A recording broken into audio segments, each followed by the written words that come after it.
Hi. Welcome back to my channel. In the previous video I showed you how to create ZPL code and print it.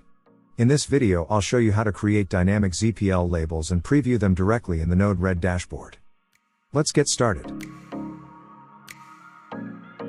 First, we need to design the label format that we want to create using Labelary.com. Set the label size you want to use. In this example, I'm using an 8 by 10 cm label.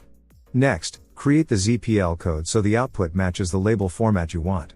You can watch my previous video to learn more about the basics of ZPL formatting. After creating the label design, the next step is to replace all values that may change with dynamic variables. For example, in this ZPL code, I replace the label content using placeholders like name, address, phone, country, barcode, and QR code variables. This approach allows the same ZPL format to be reused multiple times with different data automatically generated from Node-RED. In other words, this ZPL code now acts as a dynamic label template instead of a fixed label format.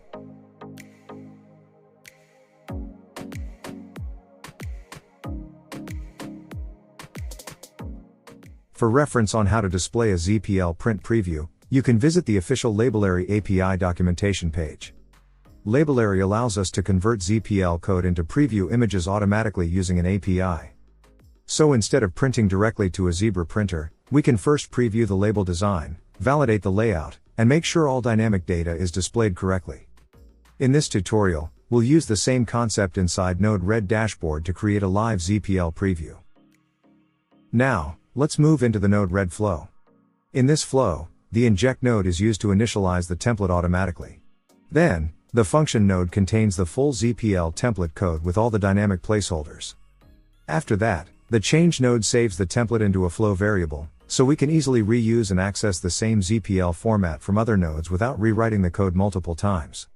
Next, I created a sample data table containing an array of labeled data that will be displayed inside the table.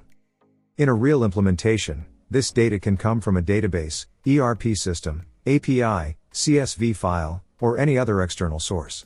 But for this tutorial, I'm just using static sample data to make the flow easier to understand. Each object inside the array represents one label record, containing values such as name, address, phone number, barcode, and QR code data.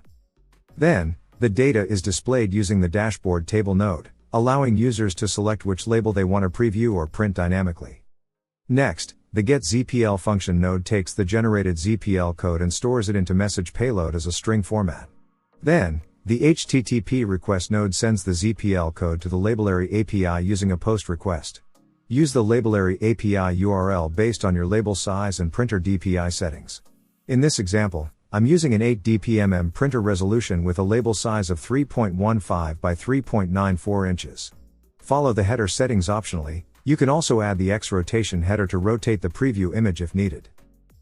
After receiving the preview image from the Labelary API, the showLabel function node converts the binary image data into base64 format. Next, the UI template node displays the image using a simple HTML tag.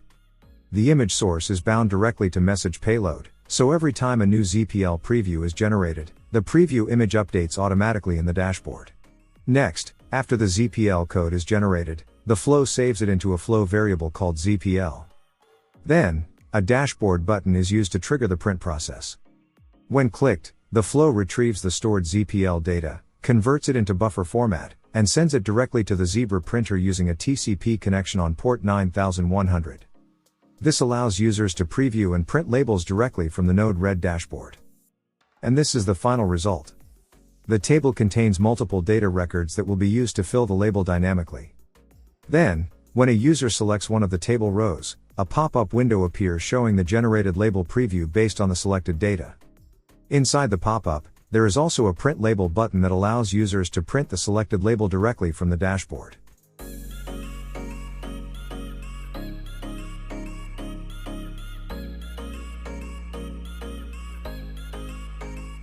And that's how you can create a dynamic ZPL print preview and printing system using Node-RED dashboard.